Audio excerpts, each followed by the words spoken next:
So, just a very quick introduction.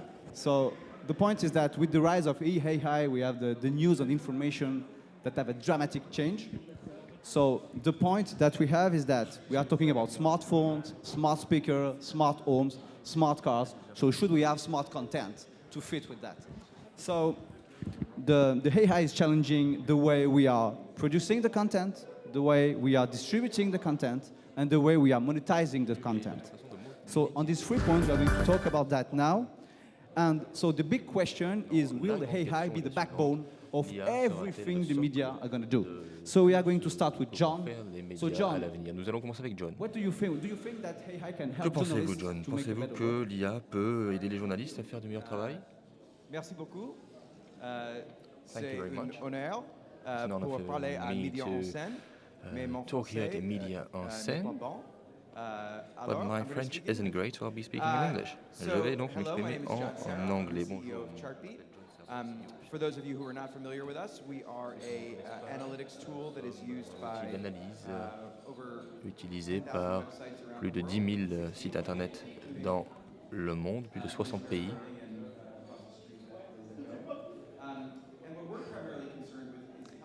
Nous sommes surtout préoccupés par le fait d'aider les éditeurs à utiliser l'intelligence artificielle et l'apprentissage automatique pour améliorer le contenu qu'ils sélectionnent.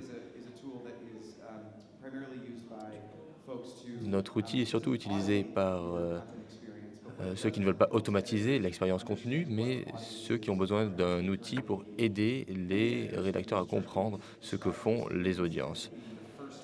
Ça fonctionne pas? Non. Bah, prends le mien, ça fonctionne sur le mien. C'est vraiment pas fort.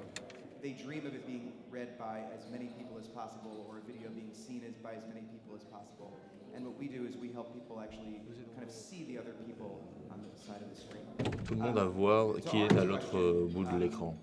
Pour répondre à la question, There's something very interesting that we ça veut see dire qu'il y a among quelque chose de très intéressant que nous venons dans notre base clientèle, notamment le fait qu'il y a deux raisons principales pour lesquelles les utilisateurs vont sur une application pour chercher du contenu. Première raison, pour s'informer. Lorsqu'ils veulent s'informer fréquemment, ils se rendent sur un site internet neutre comme France Info ou un portail d'information ou un diffuseur national.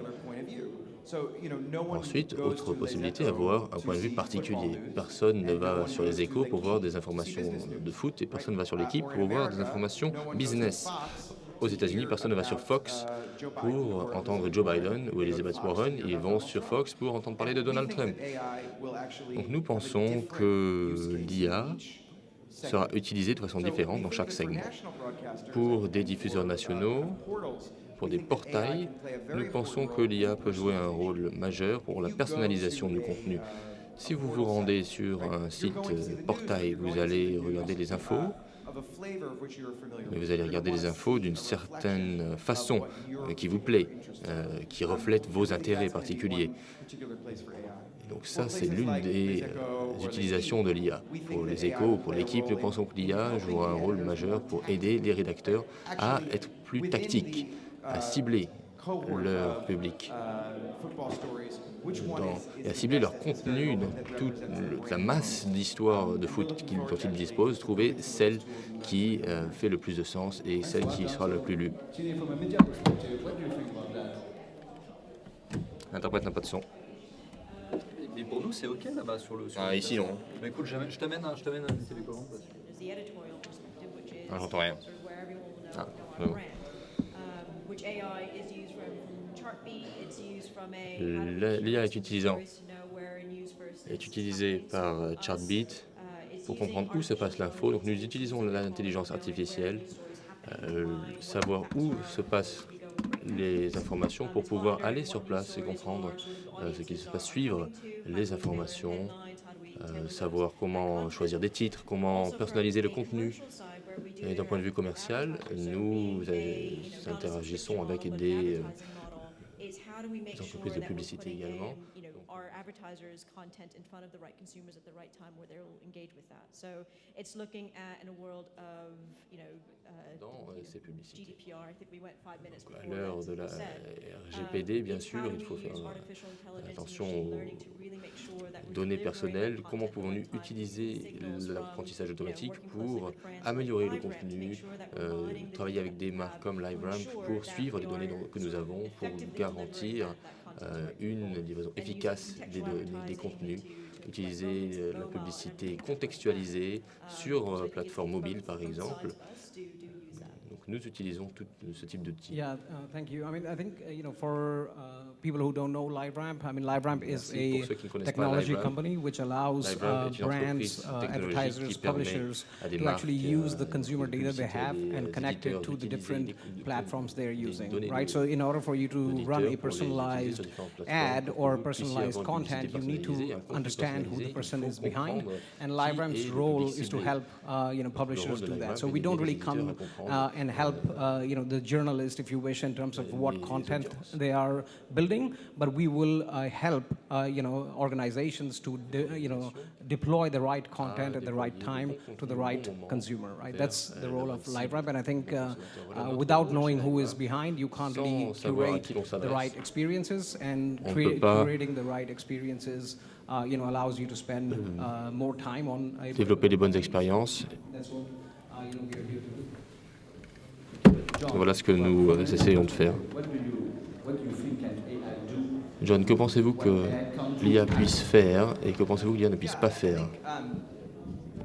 Today, the thing that AI is very, very good at doing is Aujourd'hui, ce que l'IA fait très bien, c'est comprendre des signaux qui existent déjà dans des écosystèmes. Par exemple,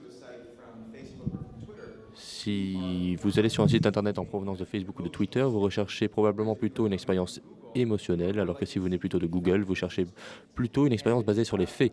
those kinds of things are very, very, very simple AI techniques. Ça, ce sont des techniques d'IA très simples à mettre en place que les éditeurs ou les rédacteurs utilisent pour rédiger des histoires bien particulières pour des plateformes particulières. Voilà l'état de l'IA aujourd'hui. Ce sont des exemples de personnalisation très simples, très basiques pour la rédaction.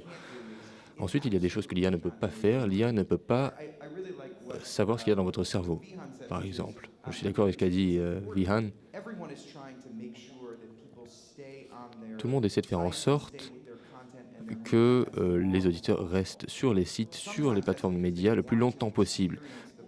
Parce qu'on veut que les auditeurs fassent vraiment l'expérience de la marque, du travail de journalisme. Et nous pensons qu'aujourd'hui, c'est vraiment possible de faire en sorte que les auditeurs soient plus engagés. C'est encore plus possible pour les publicités que pour le contenu, car nous savons que les publicités que vous voyez sont différentes.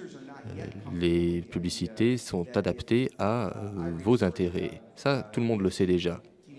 Mais par rapport aux informations, on n'est pas encore aussi à l'aise avec le fait que l'information, le contenu soit adapté à nos intérêts. Par exemple, qu'on lise plutôt une histoire sur le PSG si on est plus proche du PSG ou d'une autre équipe si on préfère une autre équipe. Avez-vous des exemples, des retours d'entreprises qui utilisent l'intelligence artificielle? Comment elles l'utilisent pour que nous puissions apprendre des bonnes pratiques dans le domaine? Je pense que tout d'abord, il faut définir ce qu'est l'IA. Il y a vraiment une définition très large de ce qu'est l'IA, de ce qu'est l'apprentissage profond, l'apprentissage automatique. Nous en avons déjà discuté ce matin. Il y a par exemple Alexa ou Siri qui répondent tout simplement à des questions. Si vous demandez quelle est la météo aujourd'hui à Paris, vous aurez la réponse. Il y a des millions et des millions de personnes aux quatre coins du monde qui apprennent des choses à cette machine en interagissant avec elle. Sur la base de vos comportements, des articles que vous lisez, de l'information que vous consommez, comment pourrons-nous savoir ce que vous allez consommer à l'avenir? Comment pourrons-nous savoir à quel moment il faut quitter sa maison pour ne pas être en retard pour son train, par exemple? Ce genre de choses également peuvent être trouvées grâce à l'IA.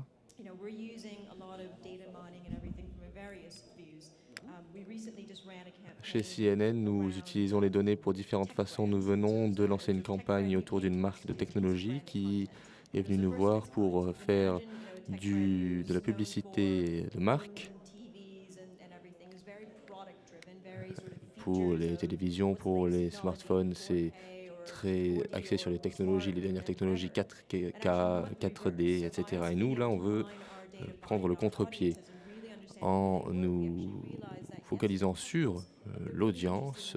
Nous avons compris qui sont ces personnes. Ils s'intéressent à la technologie, oui, mais aussi au style, à la mode, à l'art. Donc nous avons créé une campagne qui s'adapte vraiment aux intérêts de l'auditoire, à l'esthétique que recherche l'auditoire, ce que l'auditoire veut voir à la télévision. Donc nous avons pu cibler des audiences totalement différentes grâce à cette campagne que nous avons déployée, qui a été mise en place sur 35 différentes plateformes selon le type d'audience. Donc nous avons utilisé l'IA pas d'un point de vue de génération de contenu, mais plutôt pour l'apprentissage d'intérêt des auditeurs. L'IA dépend des données dont vous disposez. Je vais prendre un exemple. Si vous avez ma photo, vous connaissez mon nom, et si vous utilisez de l'IA, l'IA vous dira probablement que je suis indien. Mais en réalité, je vis en France depuis 26 ans, je parle très bien français, je travaille à Paris avec mes collègues de LiveRamp. Donc les résultats de l'IA dépendent des données que vous donnez à cette intelligence artificielle. Aujourd'hui, deux choses. Premièrement, les consommateurs donnent toutes leurs données à des entreprises comme Facebook, Google, Amazon, Apple. Et malheureusement, de l'autre côté, il y a les 10 000 éditeurs dont nous avons parlé qui, eux, ne savent pas du tout qui consomme leur contenu. En parlant de publicité, de business model publicitaire, il y a une raison pour laquelle Facebook, Google, Amazon créent autant de valeur.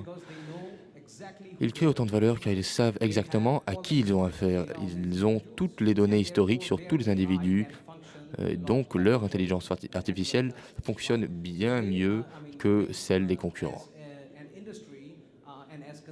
Donc aujourd'hui, en tant que secteur, en tant que consommateur, nous devrions aider les autres éditeurs à, non pas leur donner notre identité, mais au moins interagir avec eux pour leur permettre de créer une expérience similaire pour vous, aussi personnalisée que celle des GAFA.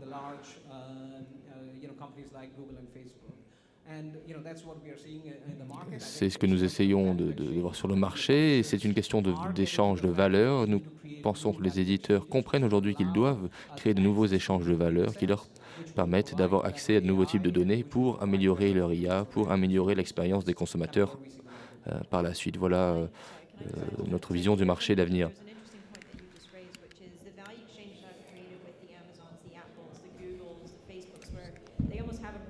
Vous venez de dire quelque chose de très intéressant. Nous avons beaucoup parlé de personnalisation. Donc, il peut y avoir des publicités sponsorisées, des publicités ciblées sur les sites des GAFA, mais lorsqu'on va dans le site des éditeurs, il y a une différence entre personnalisé et personnalisable.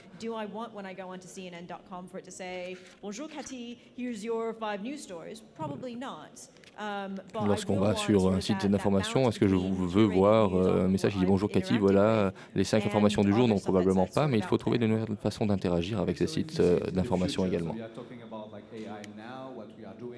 On parle de l'IA actuellement, ce que nous faisons, les données, pas les données.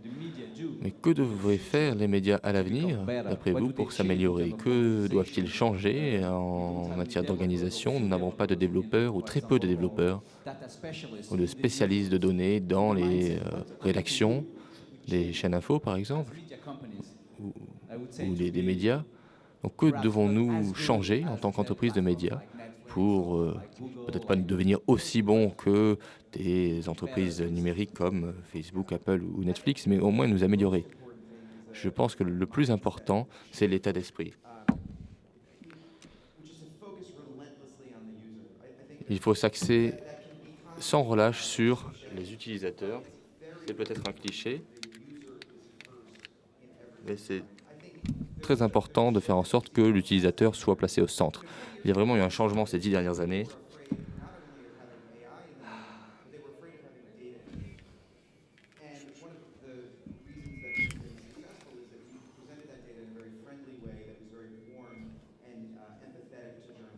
Les interprètes ne peuvent pas travailler car il n'y a pas de son. Et là, l'interprète entend sa propre voix.